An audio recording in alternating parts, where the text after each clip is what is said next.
We're live. Welcome, everybody. I'm Mark, your host, coming to you from Baker's Green Acres in Marion, Michigan. Thursday night, normally Thursday night on the Anyone Can Farm Experience live chat, we do an interview. That's not going to happen tonight. It's not that we couldn't find anybody to interview. It's just that we've been really busy lately. And the guy who we were going to interview Joe tonight, actually, my son Joe. But something came up and he's really busy. That's just kind of how it is in the spring, especially on a farm. There's so much happening. And I'll tell you a little bit about my day. And I like to do this because I think it's important for people to understand that the experience is born out of experience, right? So, excuse me. Anybody else get this cold? It's just hanging on. I've had it now for, I think, about a week. Wow. It just hangs on and hangs on. Just drains the energy out of you. But the experience is born out of experience, right? I just said that, didn't I? And what I mean by that is this is really what we do. And it's always been very important to me as someone who really wants to do this to listen to people who know. You know, the old saying, if you want to live, you're going to listen to people who know.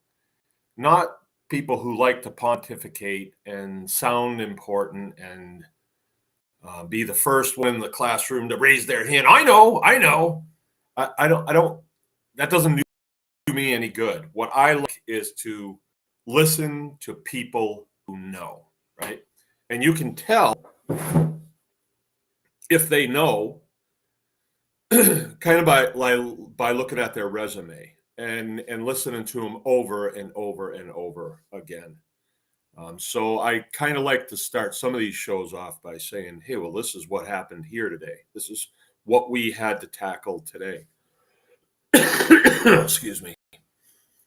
So lately here, Thursday, Joe has been showing up and helping with, the videoing and all of that stuff. And the videoing, the audio and video, the videos that he makes, the shorts, they call them, and the classes that we do are very important because it's not easy for you all to come here and work with me for the day. It's important. It's impossible, because if I have people with me, then usually we're talking and we're not working and things don't work out so good. So the next best way is to do videos and actually show what we're doing and why we're doing it. And it's kind of a mosaic of little pieces here and there. But I think after a while, if you can bring it all together and have the experiences yourself, you can kind of get the feel of where we're going and why we're going. And then you can say, well, this would apply to me. I can do this too. And, we try to remain humble in that, hey, anybody can do this. It's just a series of steps. And if you take one step and then you're standing there like, well, I don't know what the next step is, then that's where your compatriots can come in. And I'm one of them and say, no, don't step there, step there. Because if you step there, you're going to hear a click. And then the next thing you hear is a big bang. So you don't want to step there. You want to step there. That type of thing. Because every function that we do, whether it's keeping a pen of chickens for eggs, There's still a lot of steps. And you find out by doing it that, oh, well, I shouldn't have done that. I never knew that by leaving a bucket half full of water in the chicken pen, that these dumb things would jump in there and drown. I would have never known that. Well, now you don't. There's 5 of them in there floating around. So that's why we do the videos, and Thursday has typically been a day for that. And so that's what we did today. In the morning, he got here around 10, but we got a phone call at about 8:30, and it was the post office saying your chicks are in. So the way it works here in rural Michigan is the hatchery sends out the chicks in cartons, and they go to the post office that's closest to us, and then the postal route driver would take those cartons and stuff them in their car somehow and then bring them here. But they wouldn't come here first. They'd come here, they get here, say, midday or something like that. And that would mean that the poor chicks would be riding around in a car, and it might be too hot, might be too cold. The driver's got the window open and stuff. So that wouldn't work out too good. So they call us, and I just shoot down there. It's about 5 miles away, and I pick them up and bring them home. And there's a sequence that we have to go through to do that, and to get them in the brooder and get them squared away so that they get a good start. So that was how my day started. And because of that, our show tonight is going to be 4 things you need for pastured poultry. 4 things that you need. 4 things that you need. That's a hook, if you don't know what that is. Because when you hear that, you say, oh, I got to listen to this. I got to know. What are the 4 things that you need? So yeah, this is going to be an interesting conversation. You can never talk about pastured poultry enough. Pastured poultry is an excellent side hustle on a homestead. For a long time here, we had 30 chicken tractors going, and we were reloading them 4 times. So that was a lot of chickens. And it was almost, I had this mindset, well, we got to do one thing good and a lot of it, and then nothing else. And that was not where I landed. I don't think like that anymore. That was my thinking, not my wife's thinking. She wanted us to be really diversified. And then we went through a struggle with a lawsuit and stuff. And the fact that we were diversified gave us the ability to fight another day. If I had been nothing but Mangalitsa pigs, we'd have been toast. They'd have won because they'd have run us out of money, or they'd have run us out of sustenance. They want to win, and they'll do whatever it takes to win, fair or unfair. That's just the way warfare is. And when you're in a legal struggle with, a state agency like Department of Agriculture, they have to win, because if they don't, it sets some dangerous precedents where they lose their authority. And those wieners live for telling people what to do, because they don't actually do anything themselves. Anyway, I digress. Yeah, so that's what we did this morning, and then finished up getting those guys squared away, and then did some filming this afternoon, lunch, and then just kind of kicked around and did a bunch of little pickup work here and there. A little bit of mowing, worked on my motorcycle a little bit, had to move some fences around for the cows. And, I'm kind of out of energy with this cold. And so I think that I just need to take it easy. So I did. I just took it easy. I even took a little nap. And that's not going to hold me up from taking a good sleep tonight. I'm ready for it. So tonight's show is brought to you by the Anyone Can Farm tribe. And I'm here to tell you that there are changes coming to the tribe. Changes. And they're good changes. Like I say, we're always fortifying our position. The tribe is something that we created for our following, a vehicle that we could share information with. I think it's very important. I think it's probably the most important thing right now is sharing information. I I believe that we all need to have a sense of urgency. The growing season's here, so if you're not urgent, you're going to miss it. So there should be a sense of urgency. We kind of talk a little bit about prepping and survivalism and things like that. And as a homesteader, you're always doing that anyway. You're always preparing for the next season.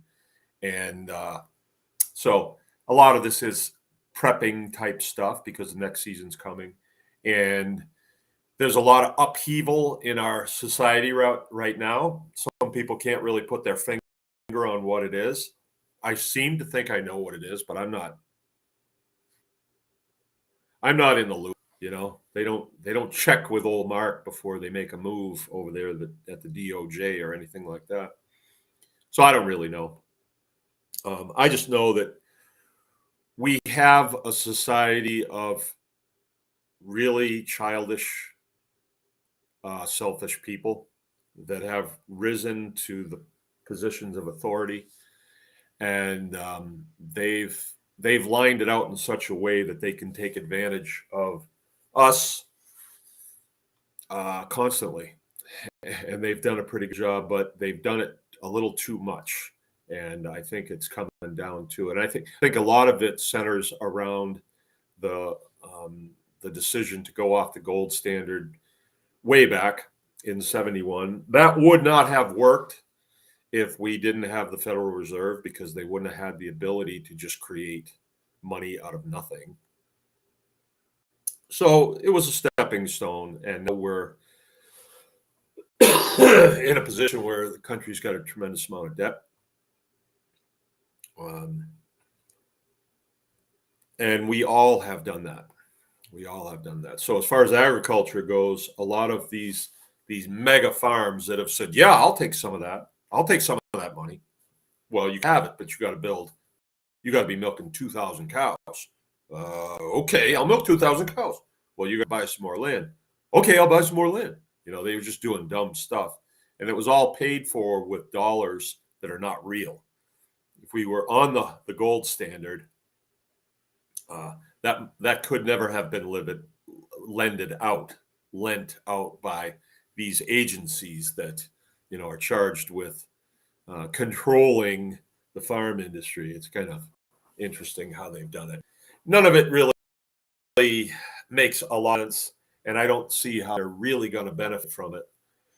But the struggle, it seems to be that we are between kind of a rock and a hard place. If they continue to run the debt up, continue to use the credit card, which is why they want to go to that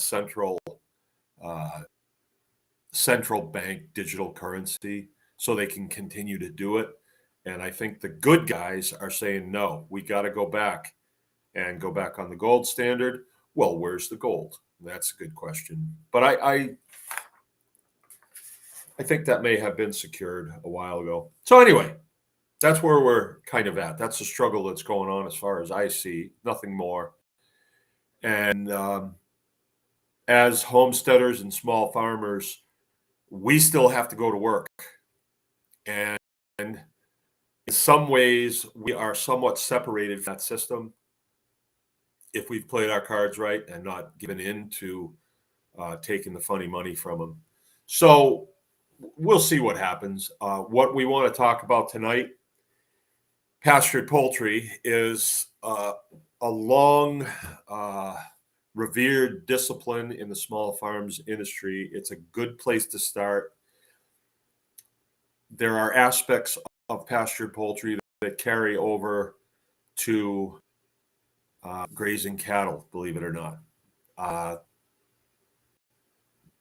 The techniques that we use to build the chicken tractors you can use those same techniques to build other pieces of equipment that would be very helpful on a homestead. And, we can go into that. There's way more to talk about here than we have time. And I really don't mind if you guys want to throw some questions out today. I'll do what I can to answer them. I got the whiteboard going behind me, or the blackboard. And I got a marker if I need to go there. But we can just have kind of a mellow night and just talk about pastured poultry. 4 things that you need for pastured poultry, but really there's probably about 10 things that you need. The 4 things that I think we need to talk about are the things that we want to work towards. We want to work towards a better system. Pastured poultry is definitely a system of raising broiler chickens in an environment that is far more healthy, and therefore we don't have to load them up with drugs that we would not want our children. We wouldn't want to give Corid to our children. We wouldn't want to do that. I gotta blow my nose here real quick. All right. So in a pastured poultry environment, we can take a chicken like a Cornish cross, which is sort of a Frankenstein type chicken. They grow out to about 5 pounds in 8 weeks. That's pretty darn quick, and you get a pretty nice carcass on them. But if you grow them in an environment that is not healthy, they are prone to come down with several sicknesses, and they're prone to do things that create environmental conditions that are kind of gross, and it makes for a bird that you really don't want to eat. It's kind of slippery, just a Kentucky Fried Chicken-ish bird. The Cornish cross, you can raise them in a horse trailer if you want. And I know a guy that did that a lot. He thought it was the greatest. Well, I got this horse trailer, I'll just raise them in there. And it was so greasy in there from their manure. And those chickens are not the brightest birds, and they will eat feed, eat manure. They don't really care. They'll peck each other, eat, draw blood. One will die, you just leave it in there. Oh, they'll eat it. They're pretty gross. But if you have them in a nice environment, say out on pasture, out on nice green grass. Thank you. My lovely wife just brought me a cup of tea. Thank you very much. Good woman. I'm married to, very good woman. Makes life very easy here for me. Who do we got? Oh, she's listening in. See? Ben Carlson's with us. Sean Wise is with us. Right on. Catachrome. Let's see. I got to scroll it up a little bit, see who else we got. No, that's it. We haven't been having real big groups on here lately. I'm not sure why that is. Doesn't really matter. But I think it's more important to say, okay, what are the things we need to work towards? I mean, 4 of the things that we need could be, well, you got to have a good chicken tractor. You got to have a system to get water to them. You got to have a system to provide their food to them. You can't just dump it on the ground. And let's see. You need a system for transporting them to processing, and you need processing. You should be able to do that yourself. There's nobody in this audience that couldn't do processing themselves. Now, we do a lot of them. This year, we're going to do 1,000 or so of our own birds. I want to increase that because the store that we are putting in right now, I really want to be able to store more birds and then meter them out through the wintertime to our customers. But right now, what we do is we put the word out via email, like, are you going to need chickens this year? And people say, yeah, I'm going to need 50. Okay. We take a deposit for them, and then we grow them out for them. Get them processed, call them, they come get them. That's a good system because you don't wind up storing birds. That's money trickling away from you when you're storing anything and then metering it out. But for our customers now and our store, I would kind of like to do that because we have our milk customers coming. And when we get into the fall, we want to sell turkeys to them. We want to sell sausage to them when we start doing pigs, and we want to sell hamburger to them when we start butchering cattle. So it would be nice to be able to say, put 1,000 of them in storage and then sell them throughout the winter. It would be nice to do that. I don't know if we'll do it though. I gotta run that past the staff. But it is definitely a hallmark of homesteading is pastured poultry. We've got a lot of new people, although I don't see a lot of them here tonight. But what it is we have these devices called chicken tractors. They have no floor in them, and the chickens are moved every single day. So they're moved off of their manure. What that does is it turns their manure. Let's say we grew them out for 8 weeks in a horse trailer. We would have to get in that horse trailer and dig it out. But this guy would say, oh, I'll just put pigs in there. And this is not Robert Podbelski, by the way, because I know he's got a horse trailer. I'm not talking about Robert Podbelski. He doesn't do his chickens in there, as far as I know. It's a different guy. And I don't know this guy anymore. I don't see him anymore.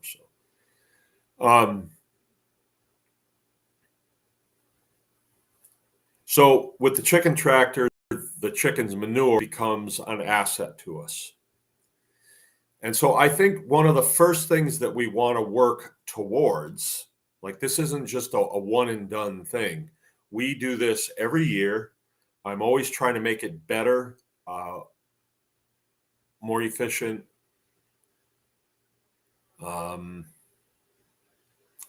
less manpower dedicated to it, so we can dedicate the manpower to other things.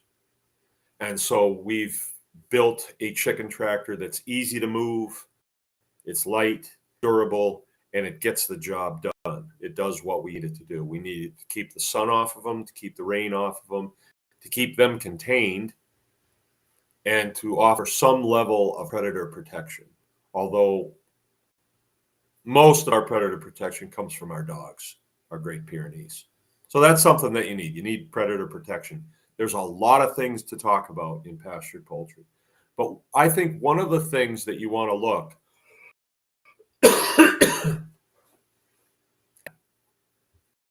is a long-term healthier environment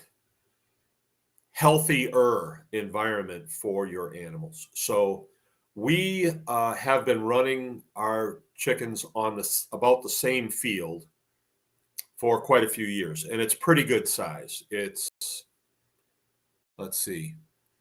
probably 1.5 acres, let's say, and it's pretty long field, and we can run over that completely once per year, and then it sits, and then we go over it again the next year.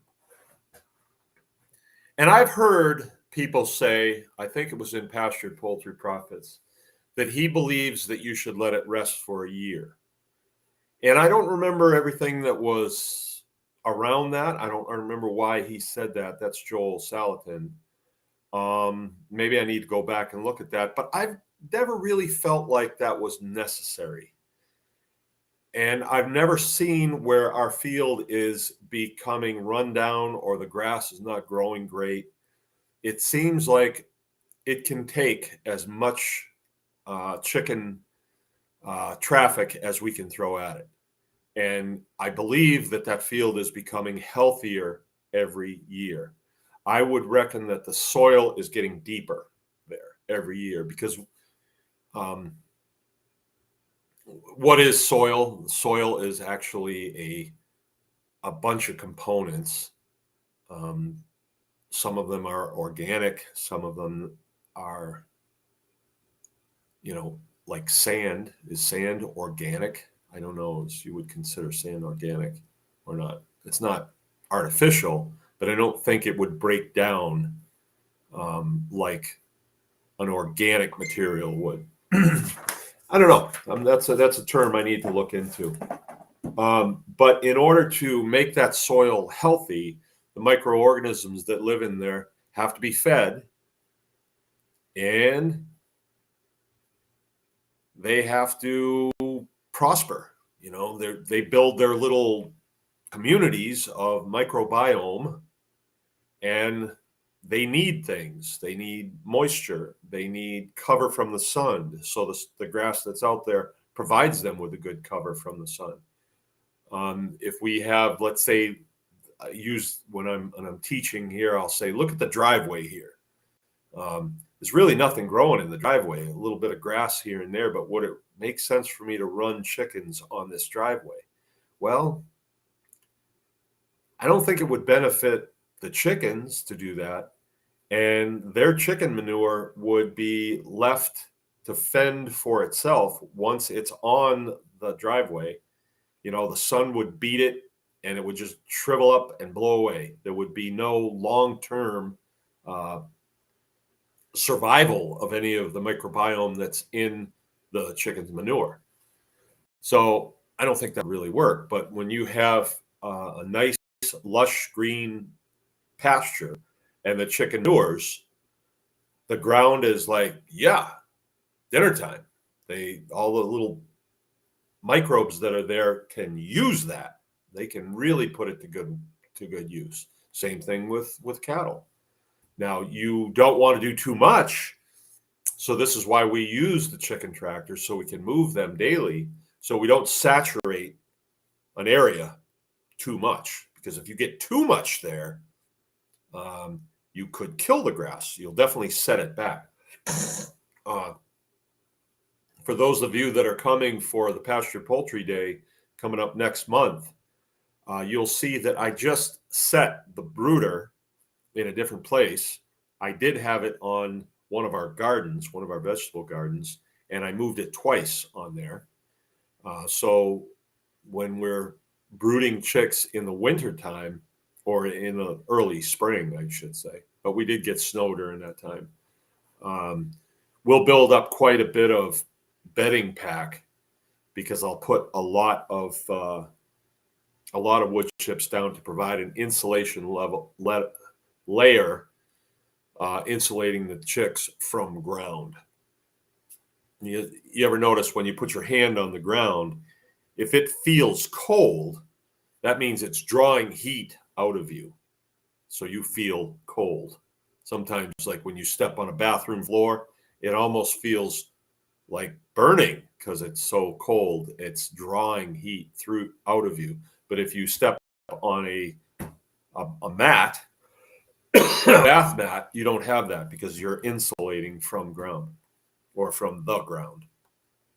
So we want to keep them off the ground, so we put down a lot of wood chips, bone dry wood chips. And once they've filled that up with manure, then we can turn that down, and their microbiome is protected, put into the soil, and then becomes part of that soil as well. So it's a really good thing. And if we do this correctly, we're setting that field up to be an environment that will nurture these chicks, in lieu of maybe poor feed conditions or poor weather conditions. They're on a healthy environment. They're getting the nutrients. They have access to the soil. They have access to the grass. It gives them resilience, and we're not relying on their resilience from only the feed that we're giving them, because the feed we're giving them only has a couple components. It's got corn, it's got a protein component like field peas or soy, right? And then it's got a mineral pack that's in it. And, it's the best you can do. They need it. Without it, they don't grow very well. These particular chickens really do need it. If you're going to finish them out in 56 days, that you're going to need that. So we do use it. And, we try to get open pollinated corn. That's what we pay for from the elevator that we buy from is non-GMO corn. So who knows though? You have no way of knowing. I can't do a test. I have to trust them to give me what they say they're giving me. And I have no reason to distrust them. They seem like good fellows, I guess. That'll soothe my throat. So what do I do to try and make that field as healthy as possible? There's a couple things, and some of them are kind of simple. So you have your chicken tractors. We try to run them like this.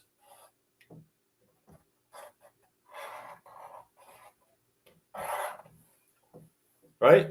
Now we do that because if we were to run them like this, just side by side,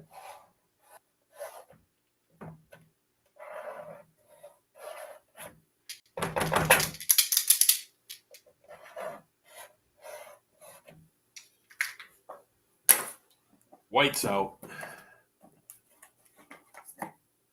Okay, we'll have to go with yellow.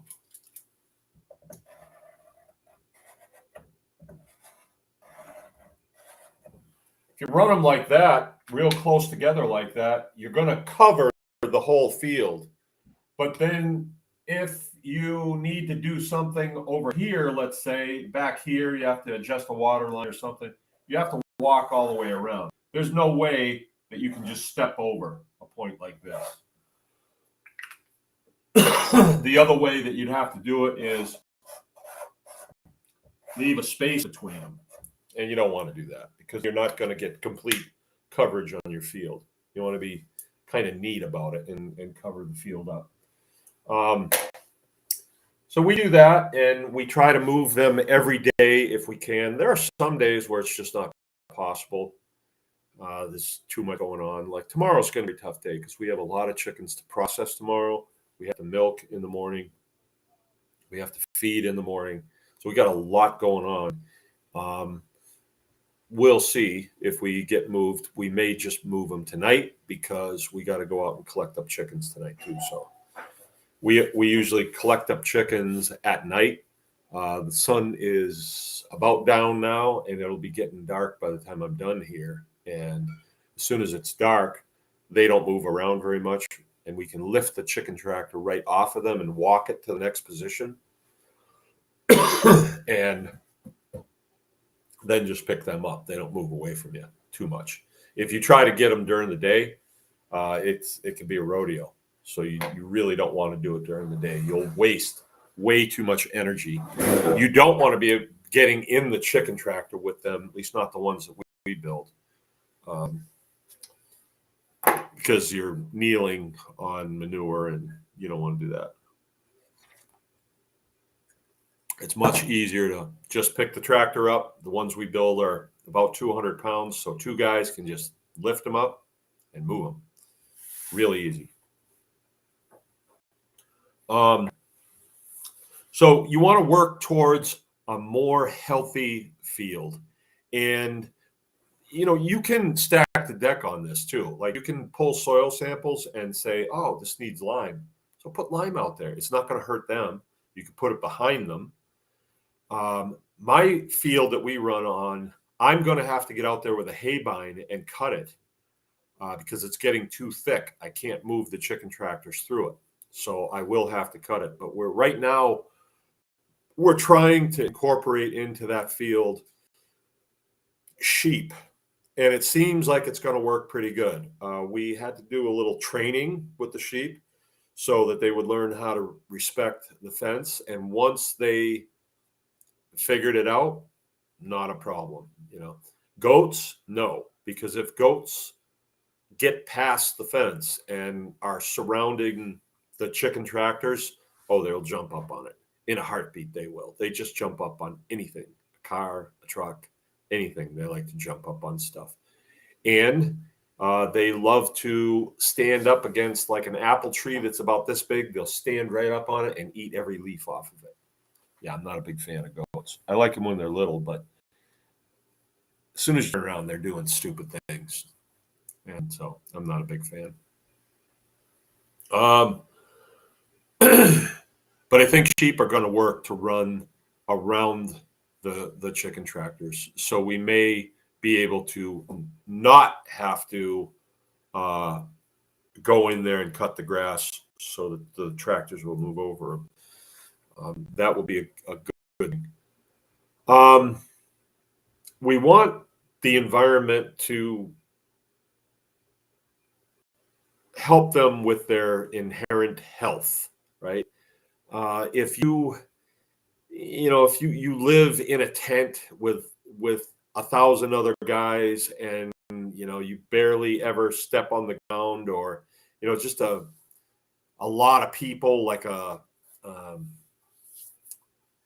concentration camp, it's going to be inherently unhealthy. So with pastured poultry, 75 birds or 80 birds in a 10 by 12, 120 square feet. And that seems to work really good. 80 birds, 120 square feet seems to work pretty good. Give or take. When they get bigger, sometimes we'll be pulling out the big ones. And it still works pretty good if you had 60 of them in there. When you start them, though, let's say the birds are 3 weeks old and you put them in and you put 60 in 120 square feet, they don't move to the edges. They kind of congregate around the feeder too much. It takes more of them to push them out, it seems. If you put more than that, it's as though they get irritated with each other, and you get pecking, right? So they'll start picking on each other. So about 80 seems to be the sweet spot, I guess, plus or minus 10 or something. Our chicken tractors are, our design, which are available. If you're a Tribe Plus member, you can get the plans for it. Really good design that we're working with now. It's Generation 5. So we've weeded out all the things on that tractor that did not work well. We got rid of them.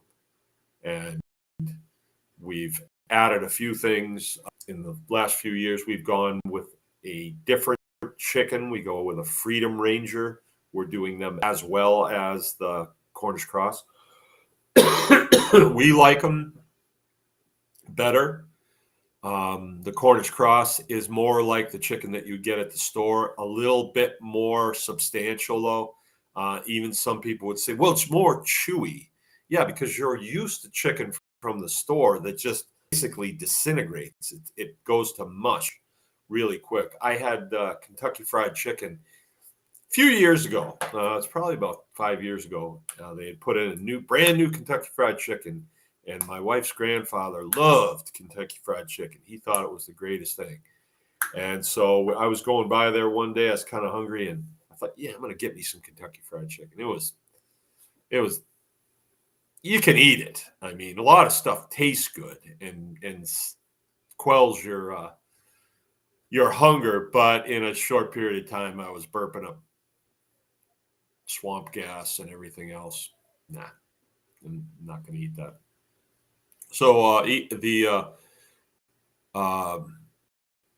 the Freedom Rangers are actually even a little bit more substantial. The darker meat, a darker yellow fat, and that's my chicken right there. I like them a lot. They're kind of beefy tasting. They've got a flavor, and boy, do they make a good soup stock. Really good. So we're going to be working towards a better field, a better environment for them to be in. Then I think we want to work towards a more efficient system. So I discovered a waterer, probably 15 years ago. It is called a Little Giant fountain waterer, and it's too bad I didn't bring one up, but it's only about this big. It's about the size of uh, a a cereal bowl, right? And then it's got an air valve that goes down through it. And then I've devised a way that I can connect up. I call them capillary lines. They're drip irrigation 1/4 inch lines made out of polypropylene or polyvinyl chloride, probably is what they are, PVC. Or maybe they're polypropylene. I think we've had this discussion before. I forget. But anyway, it's really cheap line. And then we figured out a way to adapt it up to hoses, or I run 3/4 inch water lines at the root of the fence all over the farm. So we have turnouts all over the place. And then we can plug into those, and Chicken Tracker has water all the time. We used to find the biggest part of pastured poultry, the biggest sticking point was when we would run out of water. And it seemed like with 80 birds in a chicken trap, we would fill the water in the morning, and we were using bell waterers. They're about this big, and and you have to weight them down with water, so they're pretty heavy. And the valve on them is not that durable. And we would run a line from a bucket on top of the chicken tractor to the bell waterer. And so you'd have to go out there in the morning, and you'd have to dump 5 gallons of water in the bucket. And as soon as you did that and you got water to the bell waterer, they would go over and they would try to get the water, so they'd all be leaning on the waterer, and it would just never fill. And so none of them would get a drink, right? And so then you'd have to dump water in, and then go in there and hold it up until 80 birds got enough water that they would leave it alone. But then it seemed like by the end of the day, by 4 or 5 o'clock, it would be empty again, and you'd go through the process again. And I got really tired of it. I designed some waterers with a valve that I found. It was a valve that was used in air conditioners or swamp coolers. And I made a vessel out of PVC pipe, 4-inch pipe, and cut a groove out of the top and had this thing mounted in there. And then there was a place where you could hook up a line, a capillary line to it, and it would fill, and it would stay full all the time. And they worked good for a time, but then they start breaking down. And then I found these other waterers, these little giant waterers, and they really worked well. They're on all the time. And usually if there's a failure, they overflow slightly, right? I don't think we've had them fail to where they just shut off. We had some learning along the way. When we first started doing it, we had 30 chicken tractors, and we were using clear plastic line to them. And that clear plastic line would load up with algae, and that algae would break loose and then flow down and stop up the valves. And then we would have waterers that had no water in them, and that was a bad thing. So a lot of times I have my kids helping me, and their attention to detail sometimes isn't exactly there. And that's one of the things that you have to really check is water, to make sure there's water. That's the one thing that will bite you if you don't have it. And I can tell you horror stories about that. We've had 2 incidents where the chickens' water didn't happen, and it was an extremely hot day, and we wound up with dead chickens. I've told that story before.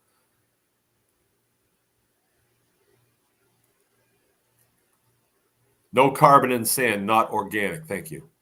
Okay. Thank you. David Duncan saying, evening, Chief. Vaya con Dios. Belv is with us.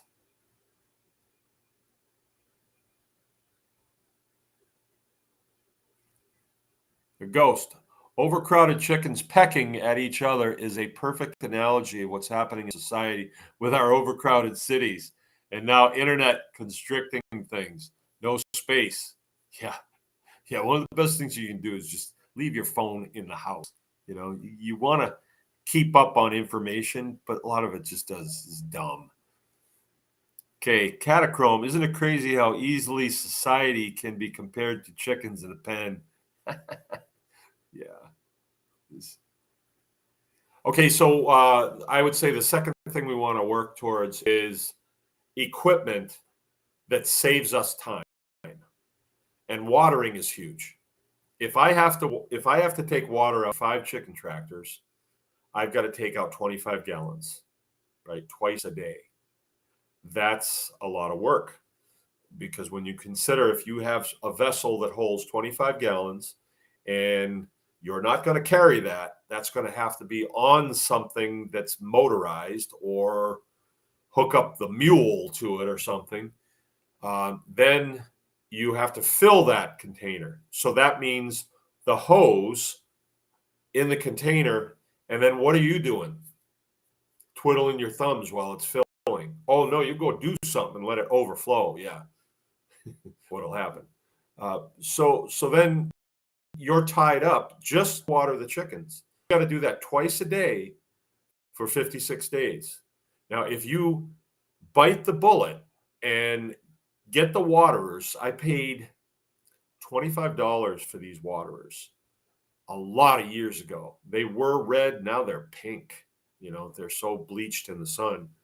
But they have saved us so much time, water, and heartache too. Because what happens when chickens, let's say you go out there at 6 o'clock at night, so you're doing chores kind of late, and you go out there 6 o'clock at night, and it's like, they don't have water. Well, give them water. What happens? It's like a bunch of second graders, and you say, okay, everybody get a drink before we go in to do math, and just 30 of them charge the bubbler. What would happen?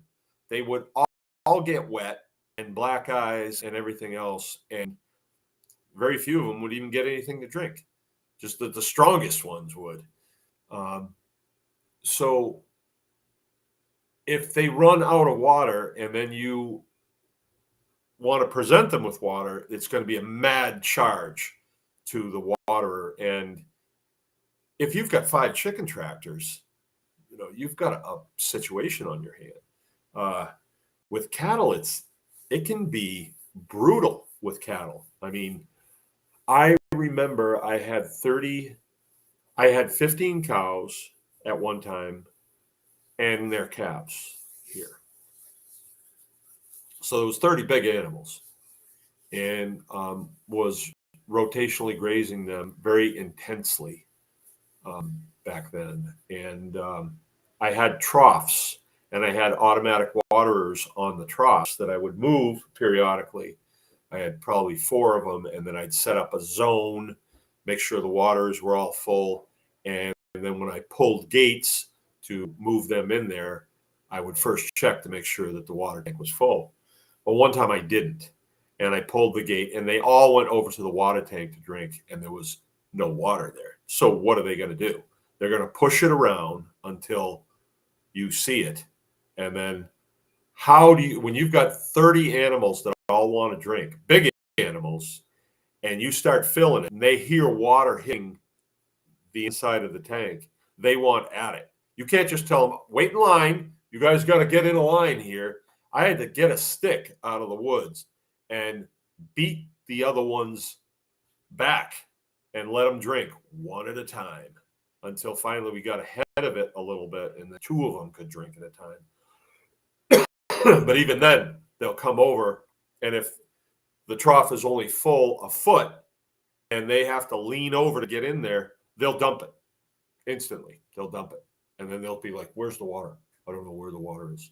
So water in cattle is a lot like water in pastured poultry. It is essential. They can go without feed for a long time. They'll be unhappy, but then when you give them feed, actually with pastured poultry, if you let's say they've been without feed for a while. Like they get up early in the morning and they clean out the feeders, and then you fill the feeders and you put it in, and they just mob it. It looks like a bee's nest. They're just on it. And only a few of them are really getting it because it's so you can put in more feeders, or if you've moved the tractor, now you're on nice fresh ground. I dump it on the ground sometimes because it's nice and clean, and then it spreads them out. And I take really good care of the soil out there, so I know if they are getting a little dirt in with their feed, it's actually going to work for them. Okay, so I think working towards having the equipment that's going to free your time up for you to do other things, I think that's a good thing. So you're going to want to work towards that. Brooding is really important. And what brooding is when you get your chicks, like I got my chicks today, got 250 of them, and then we got some for other people that had ordered them through us. I have to move the brooder to the new location. And the reason I do that, the brooder is a separate building that we put together years ago. It's 8 by 10, so 80 square feet. And I can brood 400 birds in there at a time. It's got a heater in it. It's called a hover heater that hangs down inside there. And then there's a 100-gallon propane bottle that's mounted to the front of the brooder. So there's a heat source there, because when you get them, you got to keep them heated up to about 90 degrees for the first couple of days, and then you can incrementally back it down. And what we did, and I recommend other people do, is you got to have a heat source to brood them. So, okay, what are the standard things that people burn buildings down with? Heat sources to brood chickens. They burn them down with electric heat lamps. Those red heat lamps look really cool. You have pictures on the internet and stuff. I can't say enough against those damn things because they are barn burners. I honestly, with the way society is and, the mother hen society that we live in, I cannot believe you can still buy those things. I really can't, because you're putting dry bedding down to keep the animals dry. And then you have this light hanging above it that is in a receptacle that you ever look at those things, they're really cheaply made. And they got to be made in China. And if an animal, something jumps up and hits that bulb, or sometimes for no reason at all, they just break. And the filament and everything falls down on this dry bedding, you can have big problems. We actually did have a problem one time. Went down into the brooder. For those that have been here, where the butcher shop is now, which used to be the maintenance shop, actually the office there was built for a brooder. That's why we built that. So it's this little room. It's pretty big. It's about half the size of the room that I'm in now, but a relatively small room. And we insulated it really well. And the thought was, okay, we're going to be the pastured poultry people, and we're going to raise lots of them. So this is where we're going to do it. The only problem is in between batches, you had to get in there and clean it, which was a nightmare because certain people around here are really generous with bedding, but they're never the ones that are cleaning it out. So I would see them in there being real generous with bedding, but I know that it was going to be me that was going to have in there with a shovel to clean it out. So we kind of abandoned that for this new system. But when we were doing that, I went down there one morning and I walk in and I smell smoke. And what had happened is one of those damn lights had broken, fallen on the bedding. Luckily, the bedding was wet enough that it didn't burst into flames. It just smoldered. But it was a black spot about like that. And it was creeping. It was moving. And we got put out, and I thought, oh man, this is just going to ruin everything. if we lose the barn to that. So that's when, about the time we made the decision, you know what, we're going to put this in a separate building outside. And when I was building it, that's when I thought, wait, we don't want to put a floor in here, because we were thinking it'll have a floor and we'll just get in there and we'll scrape it out and then have to put it in the loader and put it in the compost pile. We don't do any of that. So the way it works is give you an overview. Need a little bit of moisture to clean this off, so why not a tea bag?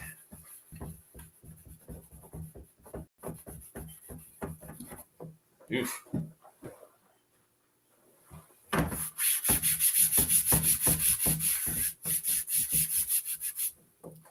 So let's say you're looking down at 80 square feet of chicken brooder. This is the floor space. So we have the hover hangs right here. And the hover, if you're looking at it from the side, let's see, it looks like a big wafer.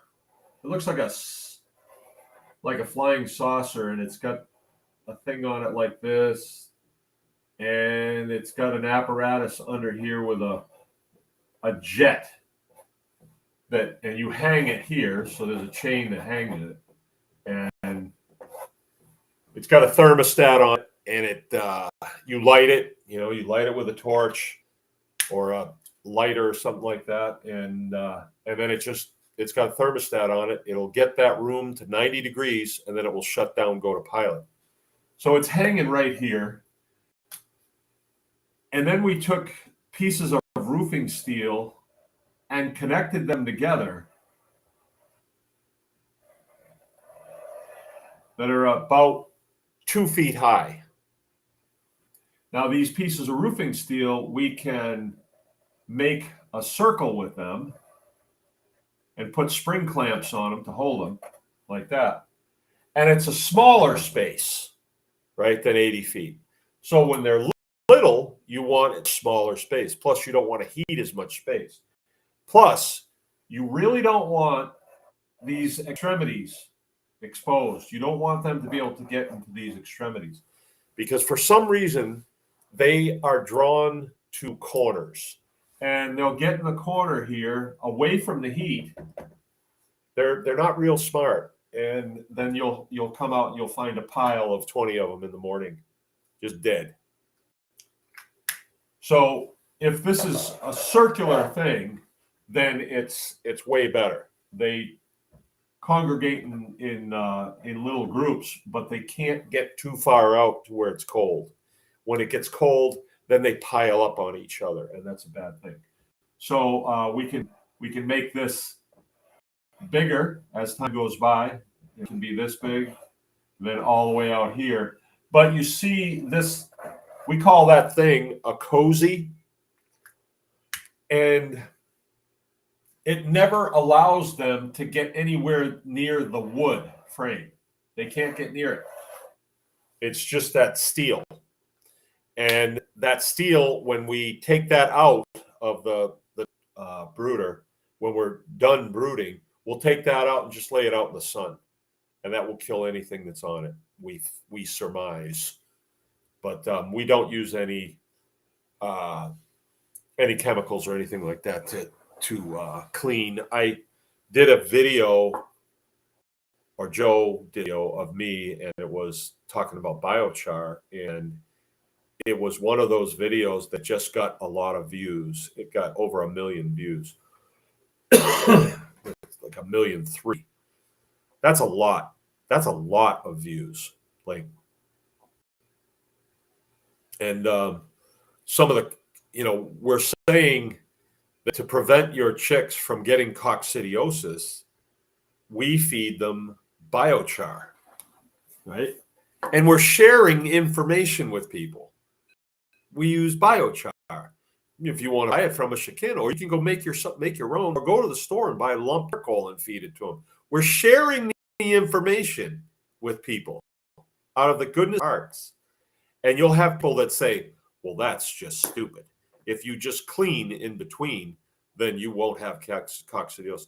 Like as if a microscopic organism in a building that's that big, we're going to get every single one of them. Because if there's one, it's going to infect your birds. So people are not nice when we share information a lot of times. A lot of people are, they'll say, hey, cool, thanks. Appreciate the heads up. And, you know, we're not perfect. There's a lot of them that are weenies.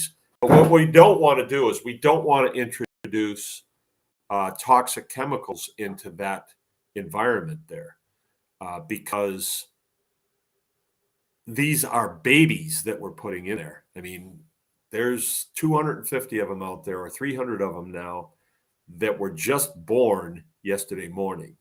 And then now they're out there in that little building. I definitely will be checking them before I go in, for sure. All right, so that device right there saves us a lot of time. So in between groups that I'm brooding, all I do is hook that with a tractor, pick it up a little bit, and skid it. And then I'm moving it to a brand new section of ground. Yeah, there's been chickens on it in years gone by, but it's sanitized by the sun and the rain and time. I believe, anyway. And we have good chicken health. The only thing that we do suffer with here is coccidiosis. And from what I have learned through old publications is it's because we have so much swampy ground here. And then you put out there a bird like a Cornish cross, and you're kind of setting up a vacuum where these little protozoa are just going to flock to, and they do. So, yeah, if we feed them biochar, though, we don't have a problem. And we start biochar right away. You know, we crush it up really, run this through the grinder, and it breaks it up so that, you know, the consistency of like coffee grounds. And then we make lots of it. And I don't mind at all feeding them more than they need because they're just going to pass it through their system. Their system will inoculate it with their biology, and that biology becomes a part of the field that I'm running them on. And you know, in our experience, we've not eradicated coccidiosis. We haven't. We just keep it with charcoal. Like you would never know that if you came here and see our chickens, you would say, gee, they look healthy. It looks like you don't have any coccidiosis at all. Oh, it's there. It's there. You pull that biochar from them, and in no time, you will have sick birds. When you do get sick birds, let's say we see a little bit of color in their manure, like a little bit of blood. It starts out orangey. We will just walk this biochar to them, and it will take care of it. To make the biochar even more effective for them, we will inoculate this with biology from the compost pile. You make a tea with it, or you just mix it in with it, and they'll snarf it down. And what it does is it loads their gut with a suitable feed source for the protozoa that is in their guts that was eating them, and then the protozoa will eat the feed source that's in the biochar that you put in. All right, let's see if we got any questions here. I'm talking shelters here. I'm talking the field. I'm talking the equipment, like the chicken tractors that we use. I'm talking the watering systems. Very, very important. Oh, good question, Catachrome. Is it better to brood on bedding or direct ground? Very, very good question. Okay. Oh, I guess I did answer that. But I found that out the hard way. Even on a really nice day with the hover heater going, there's still a draw from the ground. There's still draws heat out of them. I've had I've learned that the hard way a couple of times. I learned that with a litter of puppies, actually. Our old dog Lily had a full litter of puppies, and I made her a little spot in the barn and bedded it. But what she did is she dug down and got on bare dirt, and those little puppies were on bare dirt. But when I put my hand on it, it was like, it's warm. I had a heater going in there and it was warm, but still it was drawing the heat out of them. So they were not able to recover the heat fast enough, and their body temperatures just went down and down and down, and I lost them. Right. And I'm looking right at it, but it didn't register to me. So what we did then was we had to come up with a bedding system that mama couldn't dig through. And it was that point where we said, if we're going to be puppying in the wintertime, we're puppying indoors, not outdoors. And then we got a good system. We got a whelping box. That's a whole nother story. And we're out of that business now. We're not doing Great Pyrenees anymore. We're using them, but I'm not breeding them anymore. Because a lot of people have taken my advice and gotten into breeding them. So the market is kind of flooded, and it's fun too, but after a while it gets to be a hassle, having people come and look at puppies and stuff. And it just gets to be a hassle. And really, you want to make sure that those puppies go to the right type of home. And it's a lot of stress telling people you can't have it. You're a loser. You can't have this dog.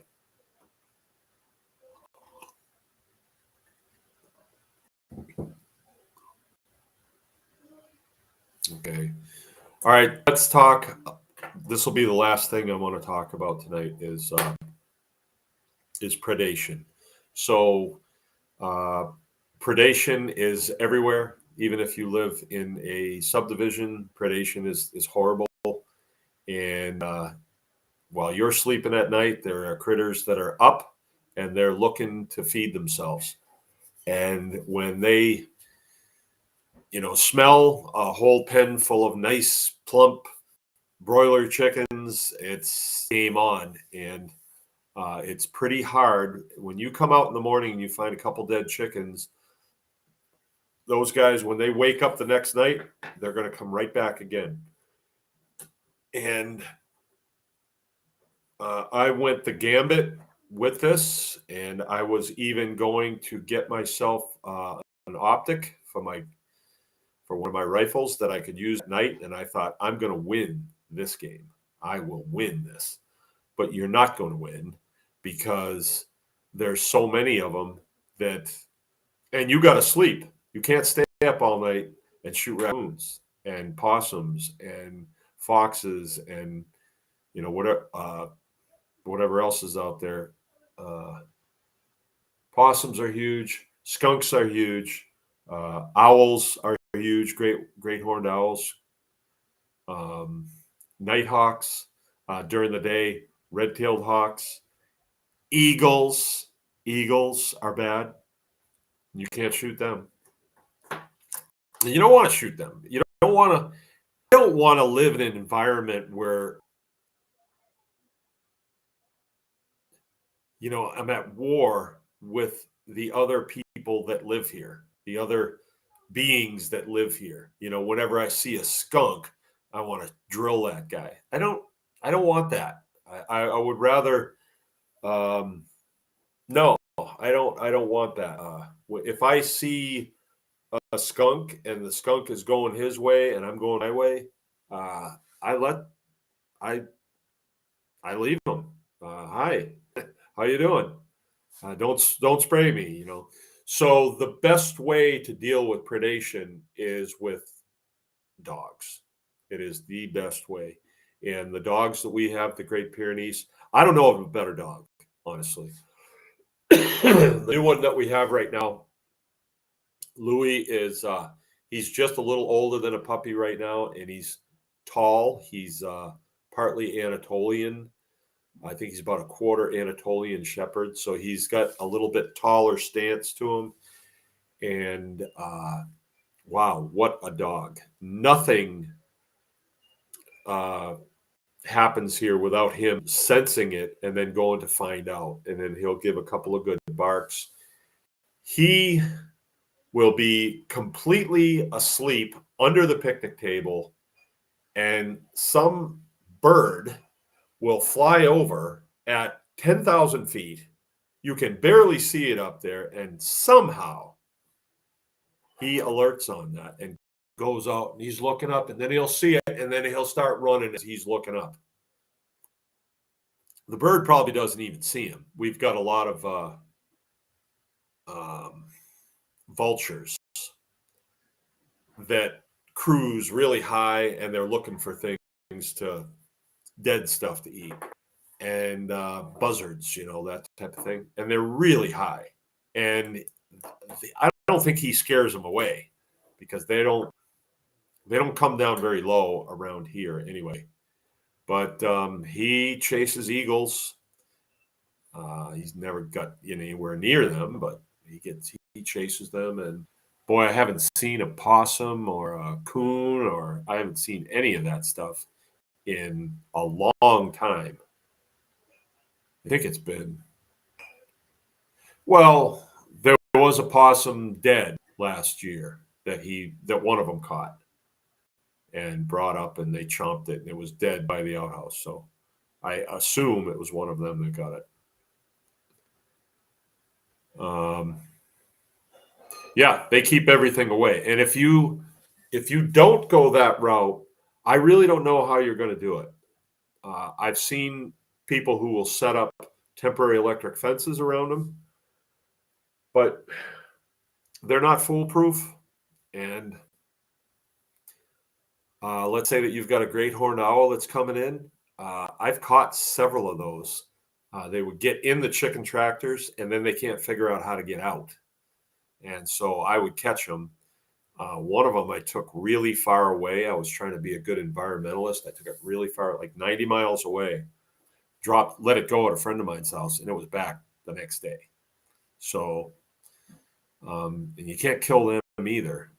But if you have a dog and it's nighttime, that dog will know something's going on. If they hear anything going on out there, they're right there.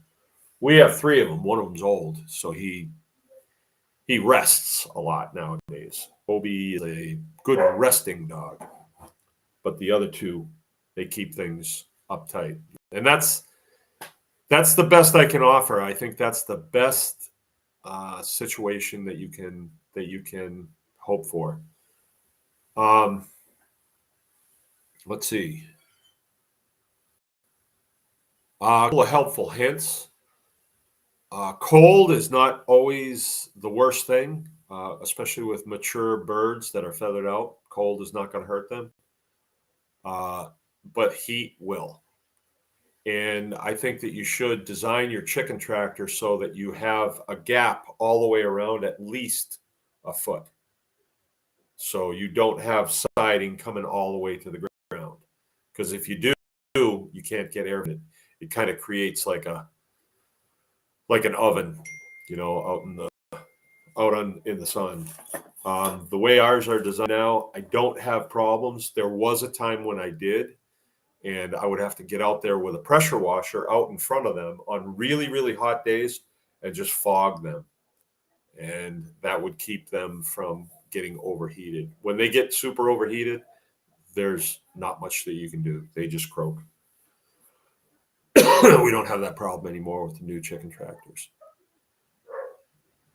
Let's see. Chicken tractors got to be able to take a snow load if you're going to leave them out. I use tarps over mine so I can roll them up.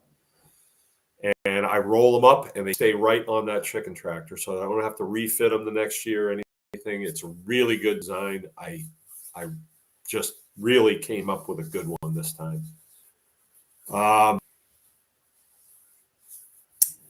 Biochar is a must. I mean, it's such a force multiplier that if you're not making biochar, you should see what you can do to buy lump charcoal. It's going to be as good, but it will still have some of the properties that this has. Biochar is more than just charcoal. This is made in an oxygen deprived environment, so it preserves it. It doesn't all burn up.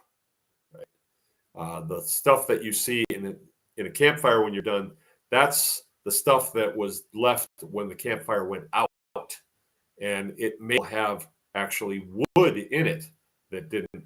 This is going to be very close to pure carbon, very close to it. Really nice stuff. Look at that shiny.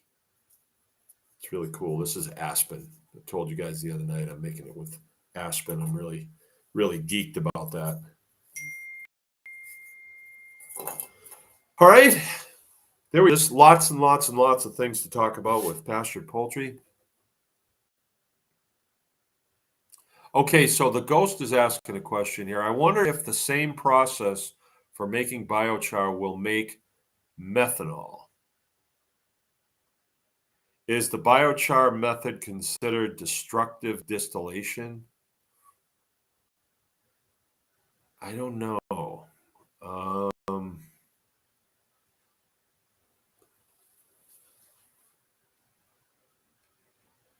No, I don't think there's any distillation.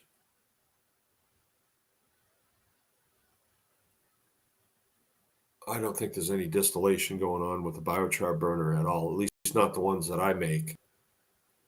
Distilling would be when you heat something up and you turn it from a liquid to a gas, and then you condense that again and hope that things settle out, settle into different places. We don't do that. We're using a biochar burner that actually has an inner vessel that gets an extreme amount of heat, but no flame. No flame gets inside of it. So the wood that's in there is roasted. It's dry roasted. And when that wood gets really hot, everything that is part of this wood, this isn't wood anymore, it's carbon, but everything that made up the wood is released because of the extreme heat and then turns to gas. So they call it gassing off.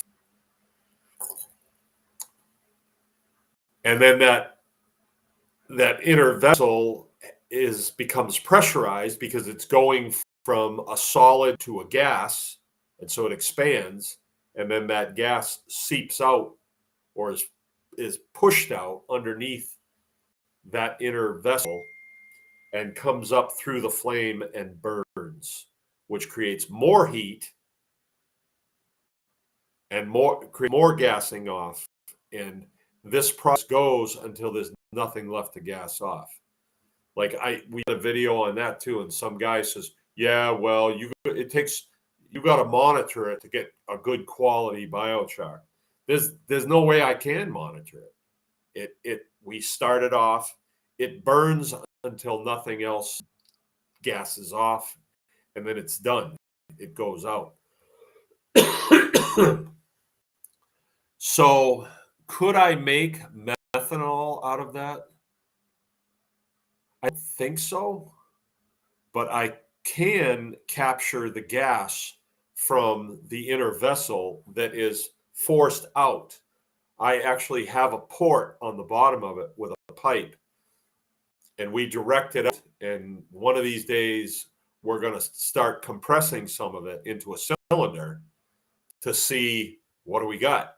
Can we use this? I know we could. It's wood gas, and I know we could use it for stuff.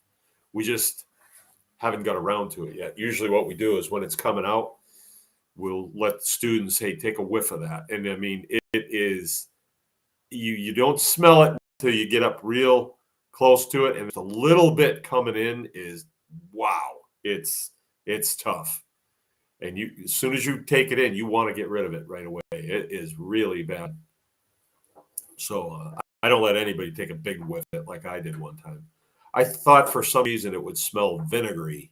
I don't know why. I just thought it would smell like vinegar, like pickles or something. Not at all. And that will just put flame to it and burn it off. But I know we could recover that and use it for things. Wouldn't it be neat every time we do a biochar burn if we knew at what phase we could capture that gas and we loaded it into cylinders and we just kept loading cylinders all the time, and then in the wintertime we've got gas to burn in the house. Wouldn't that be cool? I know we could do it. I know we could do it. We just have to do it. All right, I'm going to get going. If there's anything else, destructive distillation is extremely similar. Dry wood is gasified into methanol. Because basically what we're doing is gasifying.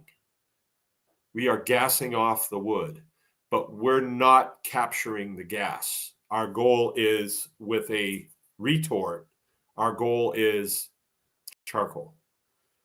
But I think that's a little short-sighted. We should be, instead of just burning off this gas, we should be capturing a lot of that gas. And we could be. We could be. There's much more to know about life. Okay. Well, appreciate the input, everybody. Thanks a lot for coming. Keep your ears peeled. Saturday, there's going to be an announcement coming out about Tribe Plus. And in a nutshell, I'll give you kind of a hint. Tribe Plus has worked very well. What we did was we wanted to bring more information to the tribe. And so we said, hey, can you guys help us with this? Because we have to pay for a lot of things to make the classes and the how-to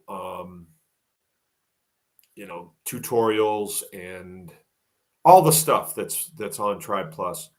Somebody's got to manage the manufacturer's discounts. Someone's got to, it takes work, and I can't expect my second oldest son to work for us for nothing. He's got to be compensated, or somebody else will pick him up.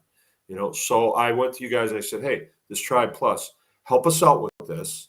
49 cents a day. Invest in this operation. And you guys did. And we met our goals and can see now that, okay, this is working. This is working, right? We can use the platform that we have for deep water operations. We're going. So basically what we can do is we can look at the way we've structured things and say, okay, through Tribe Plus, we have grown the Facebook tribe page from 1,500 people, which is a lot of people, to now it's at 6,000 people, right? So we can spread that monetary need further out and entice people in by lowering the investment. So right now it's 49 cents a day.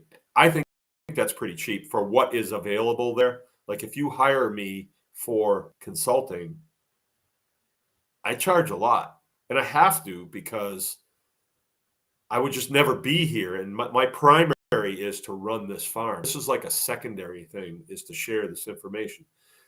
There's no saying that I share this information and people are going to do anything with it. Right. But we have seen pretty good results, and people have put their money where their mouth is. We've said, okay, we'll continue to do it, but we need help, monetary help. Well, we met our goals.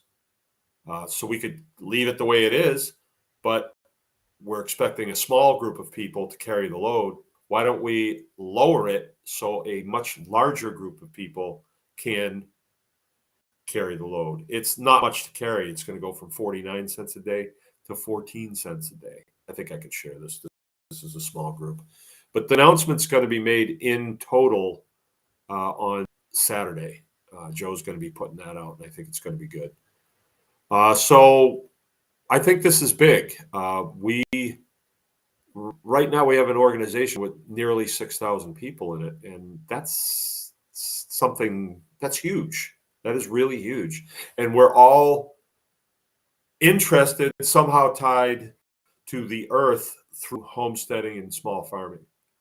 Big deal. I share some stuff with you guys. I need you to go and share it with your neighborhood, and so on and so on and so on. So we get to the point where when whoever says, well, there's going to be a food shortage, we're just kind of like, yeah, maybe at your house there is, but shut up, just shut up. So we're not listening to these idiots, right? Why are you listening to these people, right? We need to be self-sufficient. And then if they say, well, you have to put steel toes on to come in our store, we'll say, then we're not coming in your store.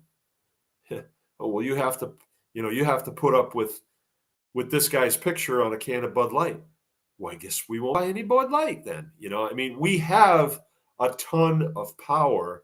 I'm not leading a charge for let's boycott the guys, put them out of business until they do what we want. Let them do what they want. Put that guy's picture on a can of beer. I don't drink it anyway. But we probably need to be doing our own thing and not waiting for them to tell us what the next thing is that they want to manipulate. This is the parasite class that manipulates the masses to get a boost that they can, that they can take, right, without putting anything in. So if you do things right, there's nothing for them to take. It's just there's no place for them. Like, you don't see me sponsoring anything at the university. You don't see a farm like this sponsoring. Why? Why should I? If those people want to come and learn what we are all about, we'll give it to them freely. Those poor kids, though, that get wrapped up in the university program, for organic farming, whatever, they're paying big bucks, but chances are they're not paying it. They're getting grants from the U.S. government to pay for it, right? It's just that whole system sucks so bad, and it's just get away from it and let it go its course. But we have a different direction that we're going in, and it's a direction where things are paid on time. We're creating. We're not parasiting off anybody else. We're not relying on grant from this one and that one. Oh, COVID relief fund. I got to get some of that free money. Yeah, it's stupid. It's stupid. All right. Could be a win-win. Yeah. Hello, Mark. Going back to Wisconsin next week for the 90 days here in Florida. 90 DS. DS. The 90s for the 90s here in Florida. Oh, it's going to be hot down in Florida. Yeah.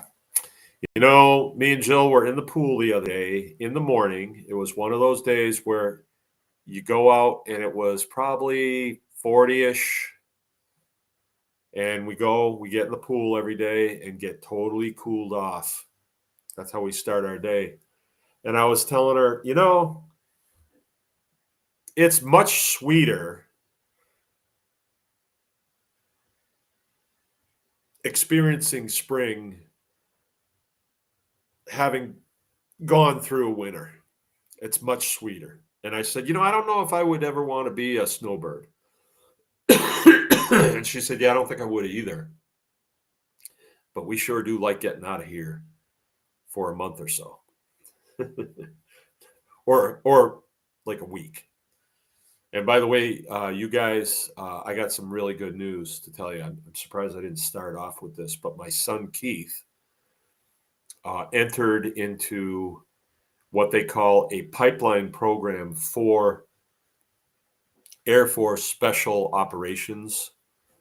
And he was one of 80 in his starting class, and they pared that class steadily down. And he called me the other day. He had come through what they call it Hell Week.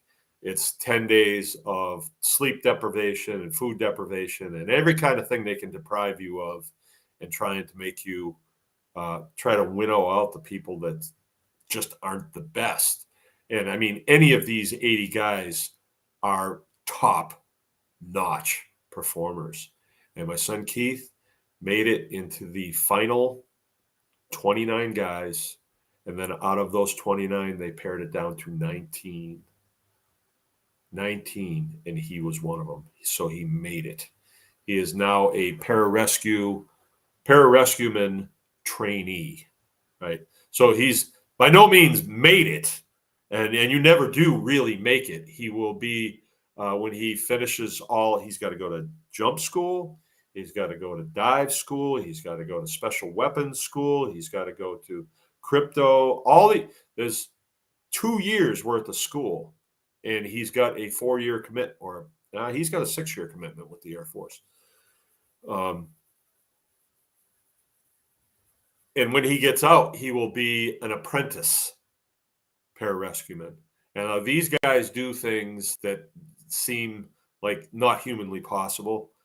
I was not one of them by the way. I was not one. Had some contact with them, and I worked for a group that had guys that weren't pararescuemen, but they were combat controllers that we worked with. They trained us, and we were augmentees, is what they called us. So they trained us how to do some of the stuff that we needed to do to augment the mission with the things that they did. So I wasn't one of them. I did have an opportunity to go to school to become one of them, but I turned it down because I wasn't that type of troop at the time, and I didn't think that it was something I wanted to do. I didn't want to jump out of a perfectly good airplane. That's for one thing. I never did do that. But Keith did, and oh boy, was he believed. So that class graduated 19 people out of 80, I think 88. And me and Jill were very relieved that he made it. A lot of the guys that didn't make it get injured, and they get injured badly. He stands more of a chance of being injured or killed in training than in real world scenarios. And what pararescuemen do, if you don't know, is over the skies of America, a primary mission in the Air Force is to secure the skies over America.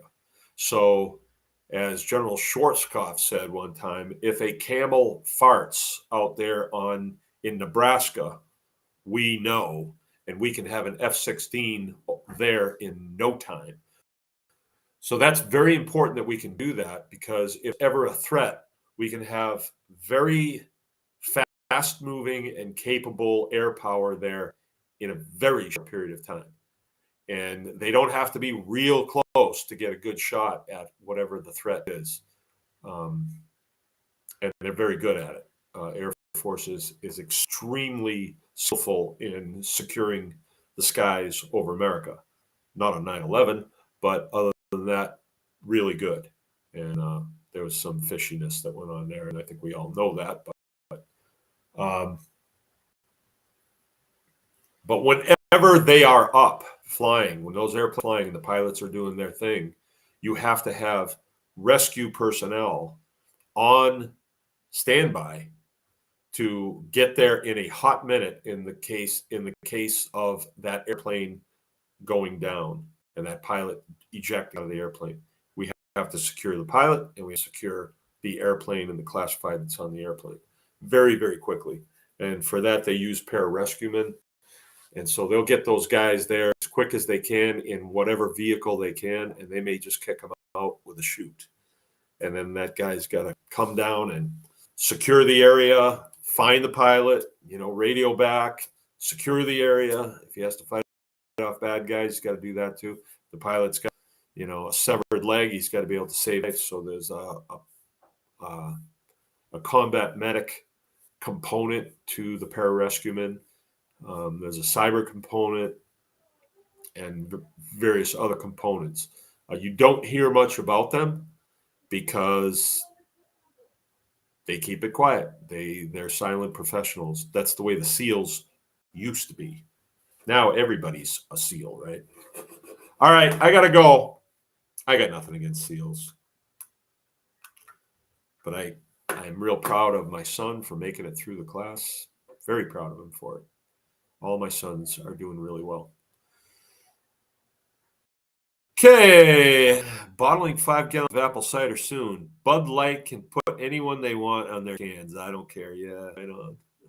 Bud Light. It's crummy beer anyway.